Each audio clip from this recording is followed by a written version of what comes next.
Hi Titans, welcome back. My name is Jennifer Wheeler, Project Manager in the Dean of Students Office, and I am back again with another webinar. Today we're going to be talking about virtual library services.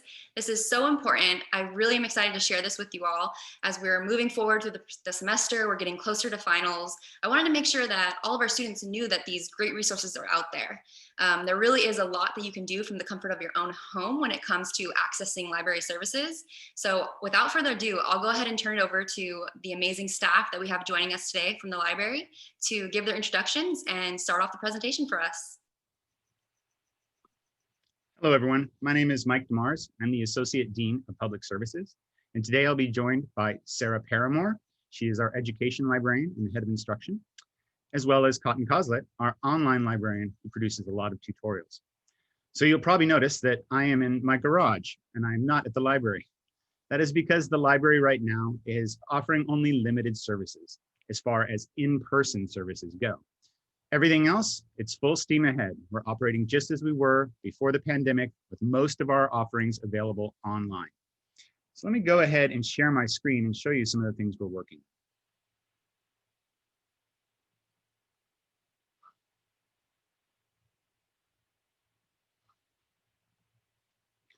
So here's the library website. Website's always open 24 hours a day, 7 days a week. And we'll talk about ways you can get help from a live person 24 hours a day, 7 days a week as well. But first, I want to show you a nice service we are offering. The first floor of Pollock Library North is open for studying. We only have 100 people allowed in that space at one time, and this is available for students only. If you are on campus and you need a quiet place to get some work done, you can come to the library. So click on Services on our homepage and just go to Reserve Study Space.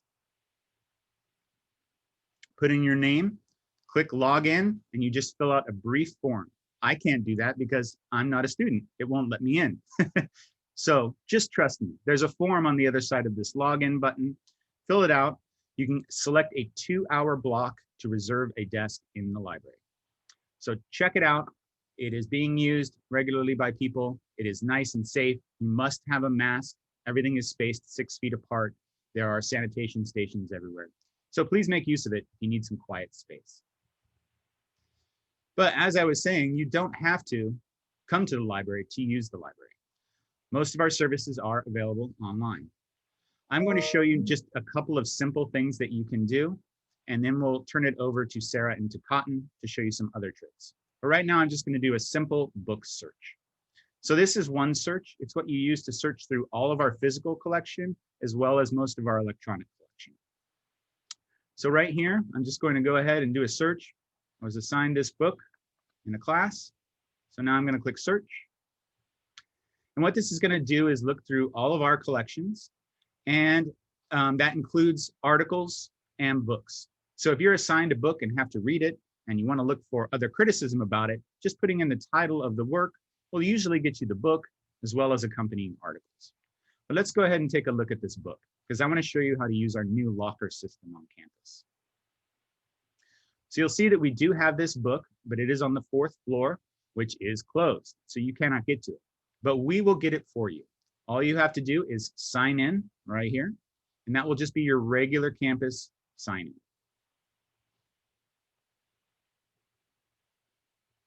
Once you're signed in, you'll have an option to request this book. Just click on Request, and in Pickup Location, select 24/7 Lockers. Then click Request, and your request will be placed. We have people working in the library between 8 and 5. So if you make a request during those times, you will probably receive your book in one of the lockers very shortly. If you request late in the day on Friday or on the weekends, you will have to wait until Monday. Let me just show you what the lockers look like and give you an idea of where they're located. So from the library homepage, look, there's our promotion.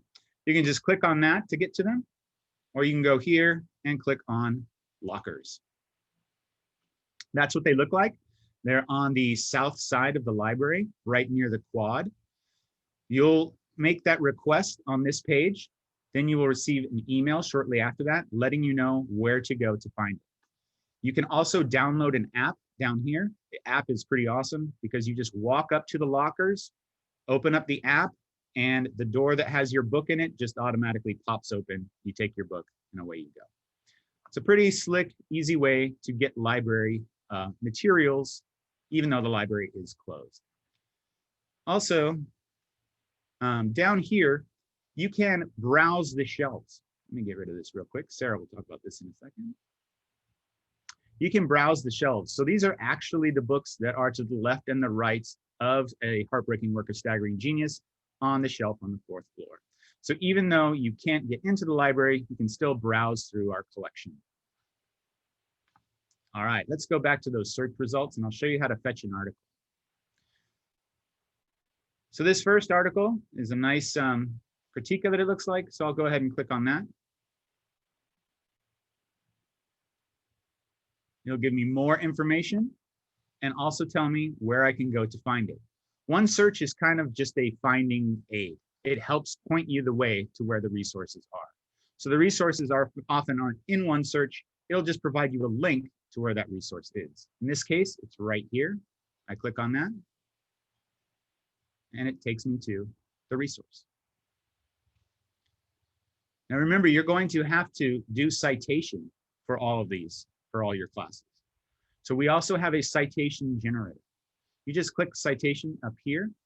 It's going to default to MLA, and there's your MLA. You can also select APA 7th edition or 6th edition, and you will get that as well.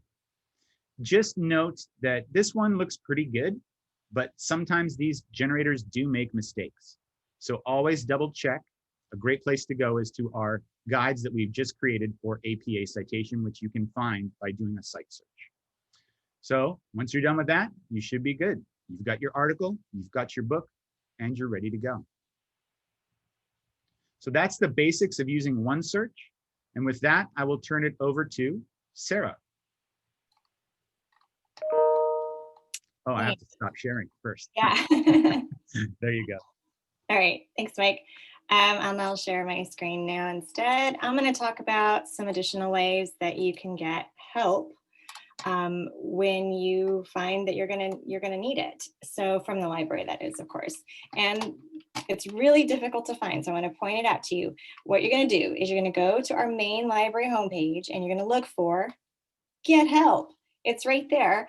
And if you click on that, you find all the different ways that librarians can help you with library research or library resources. Some nice ways that you find on this page, we have a frequently asked questions spot.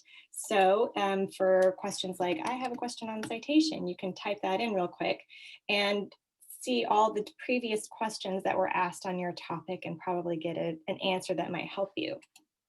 However, one thing Mike talked about was getting help 24/7, and you can do that with our chat online with a librarian button right here. So this is available to you 24 hours a day, 7 days a week.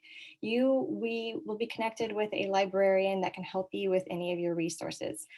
It will not always be a Cal State Fullerton librarian, depending on the time of the day. So if it's 3 in the morning, you might be connected with a librarian that works with our cooperative, and maybe they might be in another part of the country or the part of the world, but they will see that you are a Cal State Fullerton student, and they will have access to all of the same resources that you have access to, so they can help you find what you are looking for.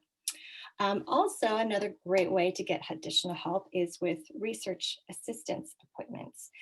These are appointments that are one-on-one with a librarian. These are typically used when you have very subject-specific questions. And we have subject librarians that are available and knowledgeable in all those areas that you can sit one-on-one with, and they can kind of help you through your query. We are doing them virtually via Zoom at this time. So what you would do is just fill out your form. Tell us a little bit about where you're having a problem or an issue, and you can either select the librarian that you want here, or you can leave it blank and we will pair you up with a librarian who is knowledgeable about your particular topic. And those usually last anywhere from about an hour, 30 minutes to an hour, depending on the difficulty of your question. Submitting your form will take that right to us, and so we will contact you usually within the day or the next day to put you in touch with that librarian. One other way that you can get help is we have what's called our proactive chat. And this kind of happened, maybe you caught it during Mike's demonstration. If you pop in a, let me put in the title of a book.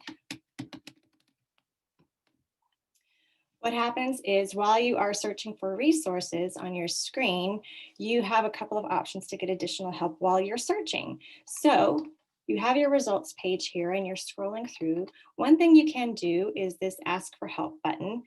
You can just click on that and a button will pop up.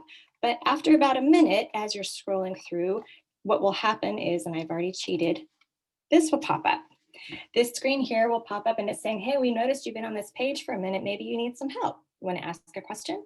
And so you could chat now with a librarian. I'm looking for a critical review of A Raisin in the Sun and I can't find it. They will help you right then and there to help you find what you're looking for, and it's immediate and so easy. So many different ways to get help. And hopefully don't be afraid to use any of them because that's what we're here for. We love helping. And with that, I am going to pass it on over to Cotton so he can talk a little bit more about some of our resources.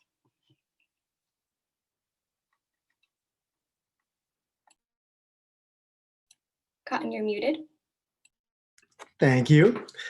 So I wanted to bring up some further tools that are available for research and conducting research today. One of these is going to be the databases. Now, we've already seen Mike show us using OneSearch. Many of you are probably already familiar with OneSearch. But what you might not know is that we have a giant list of many databases that we have access to through the Pollock Library. And if you're ever curious about using those or want to explore those further, you can obviously use this link right here on the library homepage, which says databases. And when I click on this, it takes me to a big list of subjects. Not surprisingly, the list is so long of all the databases we have that we split it up by subject to make it more convenient and to make it more easy to identify where various databases might be best served. For instance, if I click on the business tab here, it's going to open up a list of business articles and databases, and they're split up by sort of what each database can be used for. We also see that we have our business librarian being featured heavily right there. So if you have questions, you can always reach out to the subject librarian of this particular topic and field them an email and see if you can get some assistance that way. Going back, I also just want to bring up, there's also general research databases. And these are more multidisciplinary. They can be used to conduct research across a wide variety of topics. Or sometimes you may be conducting research in an area that isn't really contained to one topic, but kind of spread out across many. One of the more commonly used of the databases that are multidisciplinary is Academic Search Premier. So I'm going to click on this. And I was not asked to sign in because I just did it a few minutes ago, but normally that would be the case as well. And so when using these databases, it's going to function much like OneSearch. I'm going to put in my search terms and I'll try, let's say, college students and academic success. And then I can click search. Just like in OneSearch, it's going to stop and think for a moment. And in this case, it's going to come back and give me a list of, in this case, almost 3,600 articles. This is impressive, but it's important to keep track of the fact that when you're using OneSearch, you're going to get back many more articles just because it's searching in many different places and coming from many different disciplines. So from here, I've got this narrowed down to about 3,600, and I might decide that maybe 1950 is a little too long ago to meet my subject needs. So I can update that to say the last 10 years. Again, just like with OneSearch, I can identify that I want only peer-reviewed journal articles. And as you can see, these update every time I'm clicking on them. And to access articles in these, it's similar to OneSearch in that if I click on this article here, and you'll have to forgive me, I'm just clicking on the top result, we don't actually get taken to the article most of the time. We see the abstract, but if we want to access the actual article itself, we would look in the top left for this link, PDF full text. Once we click on that, it will take us to the article as it appeared, in this case, the Journal of Happiness Studies. I can download this, I can save it, I can email it to myself and do all sorts of things from here. Going back to the list of results, you may sometimes find an article that does not have that PDF full text article or PDF full text link. In this case, we just see this find it at Pollock Library, which is good. When we see this link, I know that I can click on it and it's going to take me back into OneSearch and take us to the item record there. And from there, we can see what other databases, if any, that the article is available in. And in this case, it actually is not available through other databases. However, it does say, please sign in for delivery options. At this point, I'd love to remind you that we have Interlibrary Loan, which is a program that regardless of what articles you're looking for or resources, even if we do not have access to them through our databases, you can sign in and request these to be delivered to you. In the case of articles, that will be a PDF that will be emailed to you directly within a matter of business days. So that's a great resource, and I absolutely recommend taking advantage of it. In addition to the databases, I also want to bring up some of the guides that we have. And I'm going to go back to the library homepage for that, because these databases are very big, very complex, and kind of can be a lot to deal with it, you know, when you're getting used to them. To that reason, we have created guides, and I'm going to use the guides link on the library homepage now. And just like with the databases, it takes me to a large list of subjects that we can use. In this case, I'm the nursing librarian, and I'm going to show off some of my own little work here and go to the nursing guide. And in this case, it takes us here where we can see there's a lot of pointers, a lot of strategy suggestions. My guide has videos on how you can use some of the resources that might be helpful for your specific topic. And we also offer suggestions on how to locate articles. In this case, we see the most appropriate databases to be used for research in nursing. I also offer guidance on how to locate particular kinds of resources. So there's a lot of information that can be featured on these library guides, and they're excellent places to turn to if you're looking for a little bit of help. As always, you can see that I have my contact information, and you can feel free to contact me or any librarian from using these guides. The last thing I want to show you is our citation guide, because I know that for many students, citations and formatting can be frustrating, to say the least. And I want to point out that we have many resources available to you there. This is our APA page, and we've got things like well, we call it a handout, but it's more of like a virtual PDF file that offers sort of succinct and quick reference for APA. Going back to the guide, we also have a tutorial that's mounted directly on the APA LibGuide. So when I click on this, it brings me to a tutorial where I can learn the basics of APA and get a feel for how best I can use it and the resources available to me. This is all done using the library website in real time, while instructions appear on the side and kind of give you more information about what you're researching. And I believe that's pretty much everything I wanted to share. So I'm going to stop sharing and send it back to the group.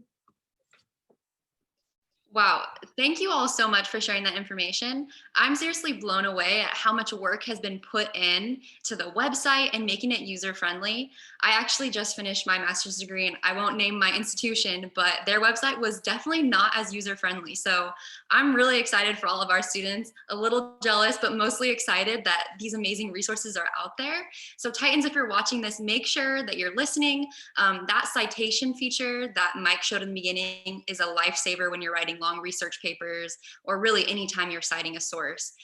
So utilize that, but everything else, the 24/7 librarians, the chat box, all of that stuff is so great. So if you're watching this and you found it useful, make sure you share it with a friend, and we'll see you next time. Best of luck with the semester, and I'm wishing you good energy as we approach finals. Thank you all for being here, and we'll see you next time. Bye. Thank you. Thank you.